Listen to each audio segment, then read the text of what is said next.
Assalamualaikum warahmatullahi wabarakatuh. Shalom, Om Swastiastu, Namo Buddhaya, Salam Kebajikan. Halo Sobat TJR, selamat datang di TJR Kepo Spesial Hari Anak Nasional. Sobat TJR, pada kesempatan kali ini kita telah kedatangan tamu sangat spesial loh. Nah, siapa beliau? Mari simak video berikut ini. Halo Sobat TJR, perkenalkan saya Fajar Pratama. Saya sebagai fasilitator Forum Anak Jakarta sekaligus preseptor TJR. Kegiatan sehari-hari saya adalah kuliah dan bekerja di P2 TP2A DKI Jakarta. Selain itu, saya juga mendampingi PTBM di DKI Jakarta dan pastinya Forum Anak dan bersama TJR juga. Selamat Hari Anak Nasional buat anak-anak di seluruh Indonesia dari Aceh sampai Papua. Semoga di Hari Anak Nasional ini kalian terpenuhi hak-haknya dan suara kalian didengar. Oke anak-anak Indonesia, ketika kalian mengalami masalah, nikmati prosesnya dan yakinlah bahwa masalah itu bisa selesai. Nah, Sobat TJR sudah lihat kan videonya? Sebelum itu, jangan lupa like, comment, and subscribe YouTube channel ini. Sobat TJR, tamu spesialnya telah hadir bersama kita. Halo Kak Fajar. Halo Vira. Halo Sobat TJR, perkenalkan saya Fajar Pratama, biasa dipanggil Kak Fajar. Saya sebagai fasilitator sekaligus preseptor TJR. Ya, baik Kak Fajar. Pada pembahasan kali ini, kita akan mengangkat tema tentang bincang terkait anak di Hari Anak Nasional. Izinkan Vira untuk mengutarakan beberapa pertanyaan ya Kak ya. Nah Kak Fajar, saat ini kesibukan Kak Fajar apa aja sih? Oke, terima kasih Vira telah menyempatkan saya untuk diundang pada acara TJR Kepo ya. Senang sekali sih bisa bergabung bersama TJR Kepo dan saat ini kesibukan saya adalah kuliah. Selain kuliah juga ikut kegiatan Forum Anak dan pastinya TJR. Selain itu juga saya punya pekerjaan utama yaitu di P2 TP2A. Nah, dari sekian banyak hal itu pasti semuanya berkaitan dengan yang berkaitan dengan dunia anak kayak gitu. Wah, sangat produktif sekali ya Kak ya. Kak Fajar ini adalah salah satu orang yang berfokus pada hak anak ya Kak ya. Nah, kita boleh tahu dong Kak, apa sih hak anak itu? Jadi Vira, sebelum kita bicara hak anak itu kita harus tahu dulu kenapa ada hak anak. Yang pastinya karena di negara kita ini ngomong hak anak, kita harus tahu asal-usulnya. Jadi hak anak itu berawal dari sebuah deklarasi, sebuah perjanjian internasional yang namanya Konvensi Hak Anak. Itu terjadi tahun 1989. Nah, tapi Indonesia baru meratifikasinya semenjak 1990. Dari hak anak, Konvensi Hak Anak itu ada beberapa poin yang penting untuk negara-negara yang sudah menyetujui hak anak untuk bisa melakukan semuanya. Salah satunya beberapa poin itu terbagi dalam 5 klaster hak anak. Ada hak sipil dan kebebasan, ada yang kedua lingkungan keluarga dan pengasuhan alternatif, yang ketiga ada kesehatan dan kesehatan dasar, yang keempat ada pendidikan, waktu luang dan kegiatan budaya, dan terakhir ada perlindungan khusus. Nah, 5 poin ini menjadi setiap negara untuk bisa memenuhinya. Tapi biasa yang kita kenal nih di lingkungan anak-anak ada hak dasar namanya, hak hidup, hak tumbuh kembang, hak perlindungan, dan hak partisipasi. Nah, semuanya itu adalah apa saja yang perlu dipenuhi oleh setiap orang dewasa, masyarakat, dan pemerintah agar anak-anak terpenuhi haknya. Oh baik, berarti hak anak itu sebenarnya berasal dari pertama kali itu adalah dari deklarasi internasional ya Kak ya. Baik Kak Fajar, tadi Kak Fajar udah sempat jelasin ya, sebutkan tadi beberapa jenis hak anak. Bolehkah dijelaskan Kak dari sub-sub jenis tersebut? Oke, jadi kalau misalkan kita biar lebih mudah mengenalnya dan biar Sobat TJR juga lebih mudah nih mengenalnya, kita bisa ngenalin melalui gerakan. Jadi kalau misalnya tadi ada hak dasar tuh, hak hidup, tumbuh kembang, perlindungan, dan partisipasi, itu bisa kita lakukan melalui gerakan tepukan gitu. Nah, boleh dong Kak Vira diajarin tepukannya gimana Kak? Jadi kalau misalkan Sobat TJR mau tahu tentang hak anak biar lebih gampang dan hak dasarnya, kita bisa ngelakuin dengan tepuk hak anak ya. Sobat TJR boleh ikutin semua nih nanti. Wah, ayo ikutin ya di rumah ya. Oke, yang pertama nanti gerakannya seperti ini, hak hidup. Lalu yang berikutnya hak tumbuh kembang. Lalu yang berikutnya perlindungan. Yang terakhir partisipasi. Baru tutup dengan hak anak. Yes, gitu ya. Ayo, ayo Vira, kita bareng-bareng ya bersama Sobat TJR ya. Oke Sobat TJR, kita tepuk hak anak bareng ya. Tepuk hak anak, hak hidup, tumbuh kembang, perlindungan, partisipasi, hak anak. Yes. Oke Sobat TJR, kita lanjut ke pertanyaan selanjutnya ya. Kak Fajar, menurut Kak Fajar, mengapa sih hak anak penting untuk diperhatikan? Oke, jadi sebenarnya semua orang bisa diperhatikan, semua orang bisa dipenuhi haknya. Tapi kalau kita tahu hak anak itu penting karena anak-anak tuh rentan dari segala macam bahaya dan segala macam kegiatan-kegiatan negatif. Kenapa? Karena anak itu belum bisa membedakan mana yang baik, mana yang buruk. Lalu anak juga nggak bisa berdiri dengan sendirinya, pasti butuh orang dewasa. Maka dari itu hak anak itu penting, makanya ada hak khusus bagi anak. Jadi dari segala macam dasar-dasar tadi, anak perlu diperhatikan secara khusus, makanya ada hak anak. Tapi bukan berarti dengan adanya hak anak kita mengabaikan hak orang dewasa. Makanya juga ada hak asasi manusia kan, kayak gitu. Jadi harus seimbang. Tapi dengan adanya hak anak diharapkan masyarakat, pemerintah, dan orang dewasa lainnya bisa makin fokus dalam memenuhi hak anak, kayak gitu. Oh, berarti hak anak itu perlu untuk diperhatikan ya Kak. Betul. Ya? Anak-anak itu perlu untuk dibimbing agar menciptakan generasi unggul untuk bangsa ya Kak ya. Baik Kak Fajar, yang pertanyaan selanjutnya adalah apa yang mendasari Kak Fajar untuk memperjuangkan hak anak ini Kak? Oke, jadi ini agak cerita sejarah nih Sobat TJR. Jadi sebelumnya saya itu gabung di Forum Anak tuh sejak SMP gitu kan, sejak usia saya ya masih imut-imut gitulah ya. Jadi masih belum tahu apa-apa tentang hak anak. Itu sekitar tahun 2010. Berawal dari situ perjalanan mengenal dunia anak tuh dimulai gitu. Jadi ketika masuk ke dunia Forum Anak, mengenal hak anak itu dimulai dan makin kepo sebenarnya apa yang ada di Forum Anak, apa yang ada di dunia anak. Nah, berjalannya waktu akhirnya ada beberapa kegiatan yang menurut saya sangat menarik, dan kebetulan juga saat itu saya dididik oleh orang tua dan keluarga yang memang agak keras, terutama ya saya kayak gitu kan. Jadi ketika itu dididik itu akan sangat berdampak kepada saya yang pada saat saya gabung di Forum Anak tuh masih belum bisa bicara lancar, dalam arti ketemu orang tuh agak susah karena jadi menyendiri. Nah, berjalannya waktu juga akhirnya saya gabung di Forum Anak tingkat kecamatan. Nah, setelah di tingkat kecamatan akhirnya terpilih nih jadi ketua gitu kan, jadi ketua. Dan itu menurut saya momen peralihan dari saya yang biasa nggak ngobrol sama banyak orang. Di momen itu adalah momen gimana saya harus ngobrol kepada banyak orang, karena harus bisa mempromosikan program, mempromosikan hak anak kepada orang-orang yang di tingkat kecamatan. Nah, lalu puncaknya adalah ketika sebenarnya agak telat ketika saya usia mau 18, yang kita tahu semua adalah usia anak itu adalah di bawah 18 tahun.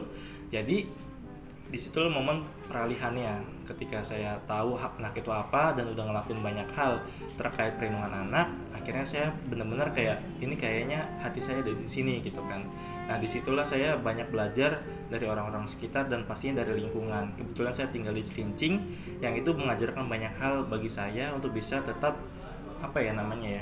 mencintai anak-anak kayak gitu. Nah, berjalannya waktu sampai sekarang anak dan saya tuh jadi kayak keterikatan gitu. Jadi kalau misalkan saya bicara, kalau misalkan orang nyebut Fajar, kalau misalkan orang nyebut anak, itu jadi kayak keterikatan gitu loh. Dan pada akhirnya momen di usia 17 tahun itu menjadi momen saya mengenal banyak hal tentang dunia anak kayak gitu.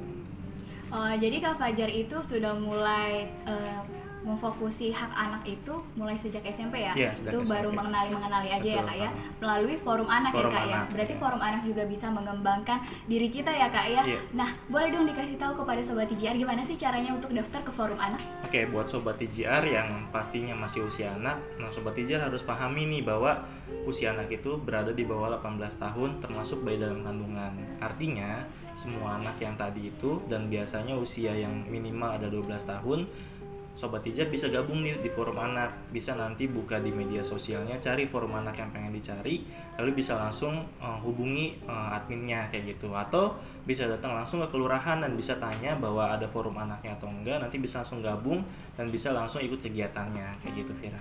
Wah, sangat mudah sekali tentunya ya Kak ya. Nah, Sobat TJR boleh ya dicoba kita gabung ke Forum Anak. Nah, setelah itu Sobat TJR bisa mengembangkan diri melalui Forum Anak tersebut. Baik Kak Fajar, pertanyaan selanjutnya adalah siapa role model Kak Fajar yang menginspirasi Kak Fajar untuk tetap memperjuangkan hak anak ini? Oke, jadi orang yang pertama yang menjadi role model saya adalah salah seorang yang memang mendampingi saya sampai akhirnya saya bisa ketemu jati diri gitulah ya, bisa ketemu banyak orang, bisa bicara di depan banyak orang. Itu namanya Kak Dayen. Nah, Kak Dayen ini salah satu orang yang bisa disebut fasilitator yang memang mendampingi saya untuk beberapa hal penting dalam perjalanan saya bersama Forum Anak. Nah, KDN ini yang memang sama-sama juga memperjuangkan hak anak di dunianya bersama lembaganya, dan KDN ini juga yang mengajarkan tadi misalkan hak anak apa, terus kayak misalkan pasrah anak apa, itu pertama kali dari beliau. Dan KDN ini yang sampai hari ini tetap saya kenal dan tetap saya bisa ngasih masukan. Dan KDN ini juga yang memang benar-benar menginspirasi gitu kan, bagaimana perjalanannya dia, bagaimana dia bisa ketemu anak-anak yang gak cuma di Indonesia, bagaimana dia bisa mendampingi anak-anak lain di luar Indonesia, dan itu sangat menarik bagi saya. Lalu yang kedua, ya pastinya kita tahu ya di Indonesia ada tokoh yang memang sangat dikenal namanya Kak Seto. Menurut saya itu sangat menarik banget. Saya ngikutin perjalanannya dari usia muda sampai dia orang sampai sekarang usianya udah nggak muda lagi gitu kan, tetap dipanggil Kak Seto. Itu menarik banget sih. Jadi kayaknya menarik ketika ada orang yang udah bukan anak gitu kan, maksudnya bukan muda lagi tapi tetap dipanggil Kak, dan dia mencintai anak-anak banget kan. Ketika dia ngomong lembut, dia ngomong santun, dan itu menarik aja. Jadi kalau misalkan role modelnya siapa, dua orang tadi sih gitu. Berarti Kak Dion dan Kak Seto ya. Oh, Kak Dayan dan Kak Seto ya. Kak Dayan itu bisa menginspirasi Kak Fajar gitu ya. Nah, sekarang Sobat TJR, Kak Fajar yang menginspirasi banyak anak-anak di Indonesia loh, terutama di Jakarta. Kak Fajar, pertanyaan selanjutnya adalah selama perjalanan sebagai orang yang fokus di hak anak, hal apa yang membuat Kak Fajar tetap menggeluti bidang ini? Oke, jadi hal simpelnya adalah berawal dari perjalanan hidup tadi ya. Saya bilang saya didik oleh keluarga yang sebenarnya keras itu dalam arti bukan berarti selalu marah-marah ya, tapi memang didikan yang benar-benar menggunakan mungkin kata-kata yang cukup tinggi, dengan nada yang tinggi, dengan pukulan ketika kita salah, itu benar-benar ada dulu gitu kan. Ketika saya usia SD, SMP itu menjadi kayak kok hidup kayak gini banget gitu, maksudnya apakah memang saya yang salah. Tapi sekarang saya sadar bahwa apa yang dilakukan orang tua saya itu membuat kayak konsep diri yang baik, meskipun kalau sekarang orang tua pengen kayak gitu menurut saya salah, karena caranya yang salah mengakibatkan anak-anak menjadi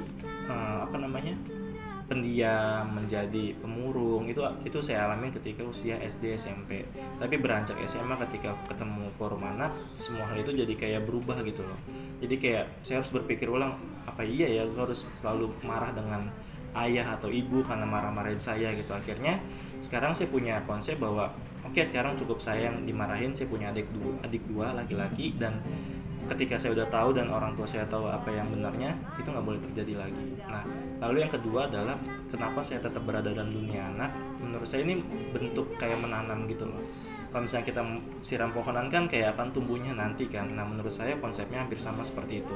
Ketika saya berada dalam dunia anak dan anak-anak itu harus dipupuk secara baik dari kecil, itu juga bisa dilakukan di dunia anak ini gitu. Jadi ketika kita, misalkan saya bina Forum Anak dan mulai dari awal banget kan, dari dia yang masih pemalu, dia belum bisa ngomong di depan umum, akhirnya kita bimbing, kita dampingi bareng, dan itu bisa berubah gitu. Itu menarik banget sih. Jadi kayak jadi apa yang kita tanam itu akhirnya terlihat nih buktinya, meskipun nanti nggak ketemu lagi, tapi minimal dia bisa berbuat lagi buat orang lain. Jadi konsepnya ketika kita berbuat baik, ketika saya dan teman-teman fasilitator Forum Anak lainnya berbuat baik, itu akan berdampak baik lagi buat orang lain gitu. Jadi misalnya saya ngasih bimbingan ke satu anak, harapannya satu anak ini juga bisa berbuat baik lagi kepada orang lain, begitupun seterusnya.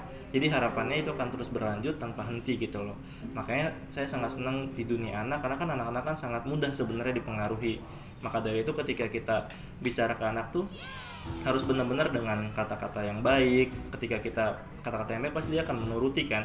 Tapi dibalik kalau misalnya kita dengan kata-kata yang kasar, itu akan sangat mempengaruhi dia juga responnya. Maka dari itu ketika saya ketemu anak-anak tuh menurut saya happy banget gitu. Ketemu anak-anak, bagaimana mendampingi mereka, bagaimana diskusi dengan mereka, itu tuh benar-benar kayak ya udah, ketika dia memang belum paham, ya nanti harapannya bisa paham dan itu bisa diberikan lagi ke orang lain kayak gitu. Oke, baik. Berarti harapannya adalah, harapan Kak Fajar dan teman-teman Fasil di Forum Anak adalah ilmu yang bermanfaat. Betul. Dan tiada putus ya Kak. Betul. Ya. Oh iya Kak Fajar, kan sering ya di Indonesia itu kekerasan anak terjadi gitu kan. Yeah. Menurut Kak Fajar, gimana sih caranya supaya kita sebagai anak ini bisa menerima perilaku orang tua yang sebenarnya melakukan kekerasan itu untuk kebaikan? Menurut saya nggak ada yang bisa dibenarkan terhadap kekerasan. Jadi kalau misalnya tadi saya bilang kenapa saya sekarang menerima, karena saya tahu pola yang diberikan orang tua, dan sekarang orang tua saya, adik-adik saya nggak keras gitu mendidiknya. Nah, dalam arti anak bukan berarti harus menerima kekerasannya. Jadi kayak yaudahlah gue dikerasin terus akan jadi baik, bukan kayak gitu. Tapi bagaimana orang tua juga harus sadar bahwa dengan kekerasan anak itu akan berdampak buruk dalam pola asuhnya, dalam tumbuh kembangnya. Jadi sekarang lebih ke orang tuanya malah bukan ke anaknya. Tapi anak juga harus ingat, tadi kan kita udah tepuk hak dasar ya.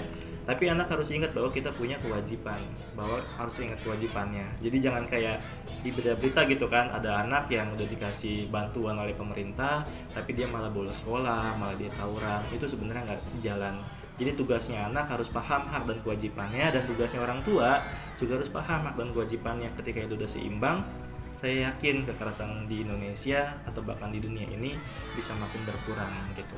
Dan paling penting, saya sih selalu menyebut ini 3 kata kunci utama dalam berperilaku bersama anak. Ketika kita misalkan mau minta tolong kepada anak, kita harus mengungkapkan kata tolong gitu kan. Ada 3 kata kunci yang penting. Pertama kata tolong, yang kedua terima kasih, yang ketiga adalah maaf. Jadi yang pertama ketika tolong, ketika kita minta mau bantuan ke anak, kepada siapapun, misalkan Vira ketemu adiknya atau ketemu anak-anak di PGR, minta kata tolong gitu. Tolong ya ambilin ini, bisa tolong nggak ngerapiin ini gitu kan. Itu akan menjadi kata, menurut saya akan sangat diterima aja oleh anak. Terus yang kedua, terima kasih. Setiap orang, setiap anak yang ketika dia ngelakuin hal baik sekecil apapun, kita ucapkan terima kasih. Terima kasih ya sudah bermain bersama TJR hari ini. Terima kasih ya sudah membantu membereskan congklaknya. Terima kasih ya sudah menyempatkan hadir gitu. Itu kata-kata yang menurut saya bisa bukan mempengaruhi sih, lebih kayak bisa diterima dengan baik aja oleh si anak. Dan terakhir adalah maaf. Bagaimanapun orang dewasa nggak 100% benar. Kita harus bisa tahu kesalahannya juga gitu. Ketika orang tua, misalkan nanti kita jadi orang tua, kita harus bisa tadi mengeluarkan kata maaf ya, hari ini saya sebagai kakak belum bisa apa gitu. Maaf ya, hari ini mainnya nggak panjang nih karena waktunya terbatas. Maaf ya, hari ini belum ada hadiahnya kayak gitu. Jadi kayak kata-kata itu menurut saya menjadi kata kunci untuk bisa memberikan pola asuh yang baik terhadap anak. Nah, berbicara tentang kekerasan anak, Kak, di Indonesia itu kan banyak ya anak-anak yang mengalami kekerasan, tapi dia sulit untuk mengutarakannya gitu, dan dia juga bingung harus cerita ke siapa, harus bertindak seperti apa. Nah, boleh kasih saran ke Sobat TJR kalau misalkan dia mendapatkan kekerasan, bisa melakukan apa? Oke, buat teman-teman atau Sobat TJR yang di rumah yang nonton video ini, pastikan ketika teman-teman mengalami kekerasan, teman-teman nggak boleh putus asa dulu. Yang pertama, yang putus asa, dan yang kedua adalah harus berani melapor dan berani menceritakan. Kak, aku takut nih misalkan sama ibu misalkan atau sama guru. Berarti cari orang-orang terdekat yang memang bisa dipercaya. Biasanya kan kita sebagai remaja, sebagai anak punya teman yang bisa diajak diskusi kan. Nah, itu bisa mulai dari situ, ceritakan. Yang paling penting teman-teman atau Sobat TJR, pastikan ketika kita mengalami masalah kekerasan, ceritakan dulu. Ceritakan kepada orang yang tepat pastinya, bukan pada orang yang salah akhirnya dilempar ke medsos, tuh bahaya juga. Jadi cari orang yang tepat buat cerita, guru BK, terus misalkan ada orang tua bisa kalian ceritakan, kakak, adik. Ketika udah diceritakan, baru kalian bisa tangani secara besarannya. Kita di Jakarta sebenarnya punya telepon darurat seperti di Amerika. Kalau di Amerika ada 911, di Jakarta ada 112. Nah, teman-teman yang mengalami kekerasan secara tidak terduga, misalkan di sekolah mengalami kekerasan seksual, mengalami bullying, teman-teman tadi ceritakan dulu. Kalau memang belum mampu atau belum cukup, teman-teman bisa langsung telepon ke 112. Kak, aku nggak punya pulsa, aku nggak punya paket misalkan, itu gratis kok. Teman-teman tinggal telepon, itu 24 jam, dan di kapanpun, dimanapun, dan jam berapapun, teman-teman pasti akan langsung direspon oleh petugasnya. Lalu yang ketiga, teman-teman harus memahami bahwa teman-teman adalah orang yang hebat gitu. Ketika mengalami kekerasan kan biasanya kita merasa kayak, kok gue dikasih bully mulu ya, kok gue merasa nggak ada apa-apanya. Itu yang saya rasain dulu sebenarnya. Membuat merasa diri sendiri betul, aja yang hidup gitu ya. Betul, jadi kayak kita selalu salah, kita udah berbuat baik selalu salah. Nah, teman-teman ketika mengalami kekerasan, harapannya jangan langsung down gitu. Cari orang yang tepat untuk diskusi, dan pastikan cari kesibukan lain yang memang benar-benar bisa teman-teman berarti gitu. Teman-teman sebenarnya semuanya berarti, dan ketika mengalami kekerasan harusnya teman-teman bisa makin kuat, dan teman-teman bisa harus cari kesibukan yang memang memaafkan orang-orang yang tadi gitu. Bukan berarti kita nggak ngelawan ya. Yang ngelawannya kan tadi kan udah dibilangin kan, harus berani ngelapor, harus berani cerita, dan yang berikutnya teman-teman harus bisa memaafkan dan harus bisa nggak melakukan lagi kepada orang lain. Kan biasanya kan bullying itu kan akan terus-terusan kan. Nah, harapannya ketika udah terjadi ke kita, oke, kita terima, oke, kita lapor, oke, kita teriakan bahwa ini salah, dan itu nggak perlu dilakuin gitu. Harapannya seperti itu. Baik, berbicara tentang menegakkan hak anak, upaya Kak Fajar dan tim Fasil dan Forum Anak ini dalam mengimplementasikan hak anak, menegakkan hak anak ini tertuang dalam kegiatan apa aja sih Kak? Oke, jadi tadi kan saya sebutin ya, ada pekerjaan saya itu namanya P2TP2A. Nah, selain tadi 112, sebenarnya P2TP2 ini kepanjangan dari Pusat Pelayanan Terpadu Pemberdayaan Perempuan dan Anak itu bisa juga menjadi tempat pelaporan. Jadi teman-teman ketika mengalami kekerasan di sekolah, misalkan di rumah, teman-teman bisa langsung telepon ke 112, nanti akan terintegrasi dengan P2TP2A. Nah, selain itu, selain di kantor dan selain dunia yang memang berkaitan langsung dengan anak, saya juga ikut kegiatan yang tadi Forum Anak sebagai fasilitatornya. Bagaimana sebagai fasilitator bisa nih mendampingi anak-anak yang tadi mungkin hampir sama kasusnya seperti saya, yang pernah dibullying, yang pernah dikasih kekerasan di keluarganya kayak gitu kan. Itu akhirnya kita bisa diskusi bareng sebenarnya, dan Forum Anak ini sebenarnya sebagai wadah partisipasinya mereka, untuk mereka bisa mengungkapin apa sih yang mereka rasakan, apa sih yang sebenarnya sedang terjadi dalam keluarga yang mereka, sekolah yang mereka, karena kan mereka sebaya kan. Nah, harapannya ketika mereka cerita di Forum Anak, itu mereka bisa makin punya solusi gitu. Nanti di Forum Anak baru solusinya adalah bikin kegiatan juga terserah mereka. Karena saya sebagai fasil ya tinggal ikutin mereka, paling ngasih rambu-rambunya aja. Oh, ini yang ini belum pas, misalkan ini perlu diperbaiki ya, cuman kayak gitu-gitu aja. Semuanya itu dilakukan oleh si anak-anak. Nah, hal hebatnya sebenarnya pengalaman saya beberapa tahun yang lalu bersama teman-teman Forum Anak itu bisa mendampingi satu anak yang kita tuh pertama kali datang bentuk tuh kayak nggak ada respon yang baik gitu loh. Dalam arti susah bicara, mereka susah diajak main games. Tapi berjalan waktu selama 2 bulan mereka tuh bikin event yang benar-benar besar gitu, besar secara tingkat kota, dan itu kompetisi futsal gitu. Dan kenapa mereka bikin kompetisi futsal? Katanya di wilayahnya banyak tawuran, dan dari kompetisi futsal itu akhirnya tawuran tadi itu bisa berkurang, dan mereka tuh saling berkompetisi secara olahraga, bukan lagi secara tawuran gitu. Dan yang ketiga, saya juga sebagai fasilitator daerah untuk PTBM. Nah, PTBM ini salah satu program pemerintah juga nih. PTBM itu kepanjangan dari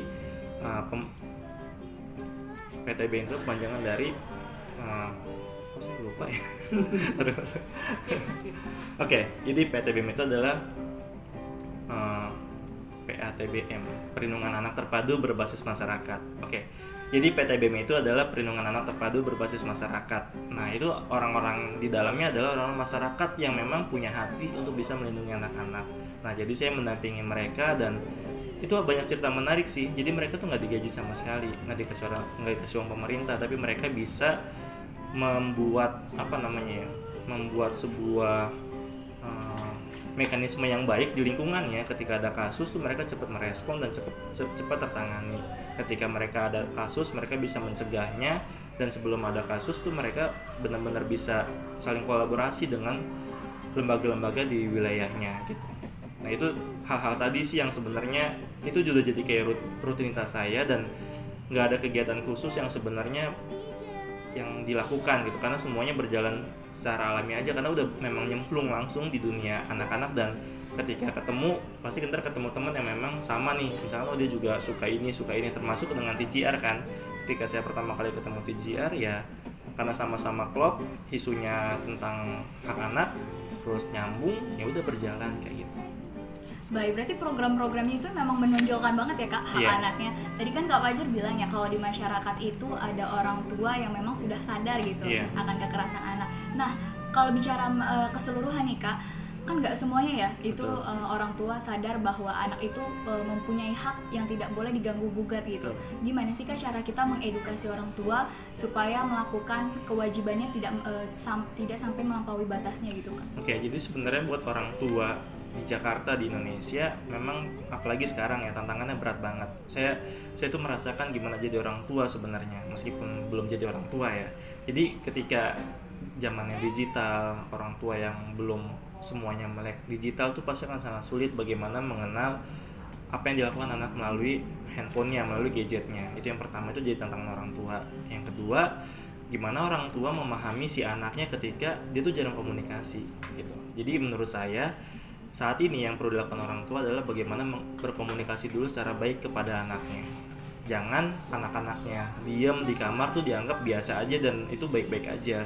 Itu harus diajak komunikasi, tanya gimana PR-nya, gimana sekolahnya, apa pengalaman menarik kamu hari ini di sekolah. Itu menurut saya hal-hal simple kan, kayak kita ngobrol seperti sehari-hari, tapi itu menurut saya orang tua zaman sekarang jarang melakukannya. Jadi sehingga ya anaknya kemana pun yang penting dia tenang di rumah gitu kan, padahal sebenarnya anaknya nggak tahu kemana dan itu jadi masalah.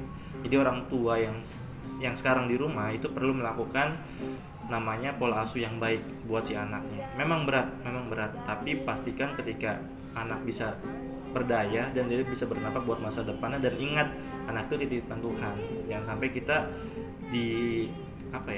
diingkari tugasnya kita sebagai manusia dititipkan oleh anak sehingga ya anak-anak diabaikan. Kan kalau misalkan Vira dititipin Mas kan kayak jaga nih, dititipin oleh tetangga kan kayak jaga banget kan. Apalagi anak dititipin oleh Tuhan Sang Pencipta, jadi kayak harusnya benar-benar dijaga. Anak nakal itu nggak ada sebenarnya. Yang ada adalah bagaimana pola asuh orang tuanya. Ketika anaknya memang aktif, itu memang anak, lari-larian memang anak-anak, tapi orang tua harus bisa memahami si anaknya. Jangan ketika anak-anaknya lagi main tiba-tiba disuruh pulang padahal itu haknya dia gitu. Jadi sekarang bagaimana orang tua benar-benar harus bisa memahami si anaknya, dan begitupun nanti anak jangan merasa tinggi hati nih, jadi kayak wah gue harus bisa ngapain aja, bukan kayak gitu. Ingat, anak juga punya kewajiban dan harus seimbang. Dari penjelasan Kak Fajar, tanggung jawab, pola yang seimbang itu penting ya Kak ya. Ternyata komunikasi itu yang sering kita anggap sepele, ternyata mengandung makna yang sangat begitu luar biasa. Betul. Ya Kak ya. Ya jadi kayak gitu Vira, jadi benar-benar si anak ini benar-benar harus dipahami dan orang tua juga harus saling memahami. Intinya ketika dalam sebuah keluarga itu harus saling memahami dan jangan saling menyalahkan sebenarnya. Itu yang menjadi dasarnya bagaimana si orang tua juga paham nih pola asuh yang baiknya gimana. Paham, oh anaknya ternyata nih nggak suka yang digini ini, berarti nggak perlu dilakuin. Anaknya juga seperti itu, jadi saling seimbang.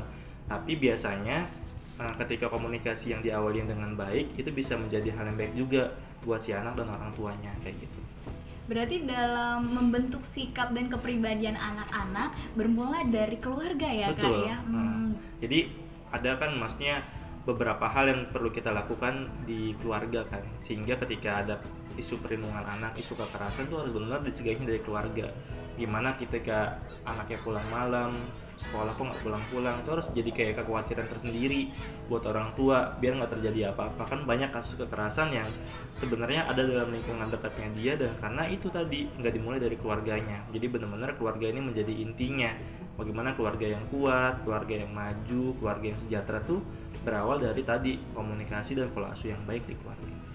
Berarti kalau karena pola asuh yang kurang baik dan tanggung jawab orang tua yang kurang seimbang bisa membentuk anak tumbuh kembang dengan sikap yang kurang baik ya Kak. Iya, ya? Pastinya. Nah kan kadang ya Kak, di masyarakat itu orang-orang menilai hanya dari luar sikapnya anak aja ini, tanpa mengetahui bagaimana perilaku yang dilakukan orang tuanya kepadanya gitu. Nah untuk menghilangkan stigma-stigma buruk di masyarakat tentang perilaku anak yang melampaui batas tuh kayak gimana sih Kak? Oke, jadi sebenarnya ini kata terbesarnya misalkan anak membunuh, misalkan seperti yang kita lihat di media kan, banyak anak-anak yang menjadi dalam tanda kutip pelaku pembunuhan gitu. Padahal sebenarnya itu bukan terjadi 100% karena si anaknya. Kita harus lihat lingkungannya. Kalau Vira dan teman dan sobat TGR lihat secara keseluruhan, hampir sebagian besar kasus-kasus yang terjadi dan pelakunya anak pasti lingkungannya ada masalah. Coba deh dicek. Contohnya kemarin kasus yang yang viral kan, yang memang anak membunuh anak gitu kan, yang Slenderman apa, yang ada anak yang menggambar sebuah gambar yang itu mengekspresikan dirinya kan. Oh ya, secara langsung secara kepada langsung orang kan. lain. Nah sebenarnya apa yang terjadi setelah fakta-fakta terungkap, ternyata orang tuanya berpisah, dia tinggal bersama orang tua bukan orang tua kandungnya. Itu harus dilihat. Jadi ketika orang dewasa atau orang tua dan kita melihat bahwa ini anak yang salah, itu nggak 100% sebenarnya. Dilihat pola asuhnya gimana, lingkungannya gimana, terus teman-temannya gimana, karena pasti faktor-faktor ini yang mempengaruhi. Nggak tiba-tiba kan anak lahir tuh tiba-tiba jadi penjahat, jadi pembunuh, kan enggak, semuanya dipengaruhi oleh tadi 3 hal tadi. Nah selain itu ketika anak-anak mengalami kesalahan, kita harus bisa memaafkan dan bisa memberdayakan ulang gitu. Jadi jangan kayak ya udah lu salah masuk penjara gitu, nggak kayak gitu, nggak 100% bisa memenuhi atau bisa mengembalikan si anak. Karena sebenarnya di Indonesia juga ada namanya sistem peradilan pidana anak. Jadi ketika anak menjadi pelaku pembunuhan dan terbukti, itu bisa lebih minim hukumannya dan nggak di penjara orang dewasa gitu. Kan kita tahu ya ketika anak-anak gabung dengan orang dewasa bukannya makin baik, malah nanti bisa makin buruk kan gitu kan. Jadi harapannya ketika anak salah, oke, dia salah, cukup pahami dan nggak disalahkan. Dan ketika kembali ke masyarakat bukan lagi di stigma tadi ya, harus benar-benar dipahami dan dia nggak 100% salah kok, dia ada di lingkungannya dan perbaiki dulu lingkungannya, perbaiki gimana pola asuh orang tuanya dan teman-temannya gimana. Saya yakin setiap anak itu terlahir suci ya kan, setiap anak nggak punya dosa dan akan seperti itu terus, itu nggak mungkin juga. Bagaimana ketika dia lingkungannya baik, bagaimana ketika keluarganya baik, gimana teman-temannya baik, itu bisa mempengaruhi dirinya. Jadi pada intinya ketika anak-anak salah, kita nggak boleh 100% nyalahin dan harus bisa memastikan anak-anak ini bisa dikuatkan.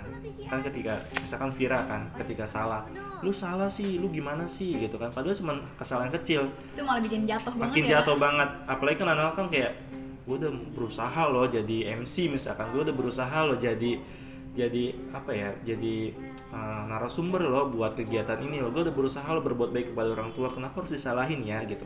Harusnya hal kayak gitu didiskusikan, cari mana masalahnya, oke ini solusinya, nanti jangan diulangin lagi ya, nanti kan kayak gini ya, kayak gitu sih.